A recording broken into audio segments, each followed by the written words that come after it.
ಹಿರಿಯ ನಾಗರಿಕರ ಕೇಸು ಈ ಒಂದು ವಾರದಿಂದ ಬಂದಿದ್ರು. ಏನ್ ಕೆಲಸ ಮಾಡ್ತಾ ಇದ್ರು? ನಾನು ಟೀಚರ್, ಮಕ್ಕಳೇನು ಇಬ್ರು ಎಂಪ್ಲಾಯ್ಸ್ ಇದ್ದಾರೆ. ಎಲ್ಲಿದ್ದಾರೆ? ಒಬ್ರು ಬೆಂಗಳೂರಲ್ಲಿ ಇದ್ದಾರೆ, ಒಬ್ರು ಟೀಚರ್ ಇದ್ದಾರೆ. ನಾನು ಮಿಸ್ ಆಗಿ ನನ್ನ ಮಕ್ಕಳಿಗೆ ಆಸ್ತಿ ಬರ್ಕೊಟ್ಬಿಟ್ಟೆ. ಈಗ ನಾನು ನೋಡ್ಕೊಳ್ತಾ ಇಲ್ಲ, ನನಗೆ ವಾಪಸ್ ಆಸ್ತಿ ಕೊಡಿ.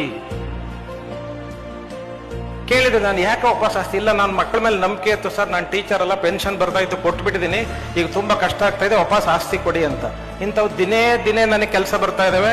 ಈಗ 1 ವರ್ಷ 6 ತಿಂಗಳಾಯ್ತು ನಾನು ಜಿಲ್ಲಾಧಿಕಾರಿ ಆಗಲಿ, ಒಂದು ಕೇಸು ರೈತರ ಕೇಸ್ ಬಂದಿಲ್ಲ. ನನ್ನ ಮಗ ರೈತ ಇದ್ದಾನೆ, ನನಗೆ ಆಸ್ತಿ ಕೊಡ್ತಾ ಇಲ್ಲ, ನನ್ ಸಾಕ್ತಾ ಇಲ್ಲ ಅಂತ ಒಂದು ಕೇಸು ಬಂದಿಲ್ಲ. ಇದನ್ನ ಯಾವುದೋ ಒಗ್ಗಳಿಕೆಗೆ ಹೇಳೋದಿಲ್ಲ. ನಾನು ಇಲ್ಲಿ ಹಳ್ಳಿಯಿಂದ ಬಂದಿರತಕ್ಕಂಥನು, ನಾನು ಕೂಡ ನಂದು ಹೊಲ ಇದೆ, ತರಕಾರಿ ಬೆಳಿತೀನಿ, ಅಡಿಕೆ ಬೆಳಿತೀನಿ, ಇಲ್ಲೇ ಕಾಲೇಜಲ್ಲಿ ಓದಿದ್ದೀನಿ, ಮಠದ ಋಣದಲ್ಲಿದ್ದೀನಿ. ಹಾಗಾಗಿ ಹೇಳ್ತಾ ಇದ್ದೀನಿ, ಇವತ್ತು ಸಂಸ್ಕೃತಿ ಸಂಸ್ಕಾರಗಳನ್ನು ತಂದೆ ತಾಯಿಗಳಿಗೆ ತಿಳಿಬೇಕು.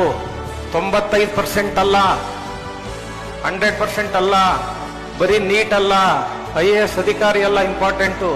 ನಿಮ್ಮ ಮಕ್ಕಳು ಉತ್ತಮ ನಾಗರಿಕ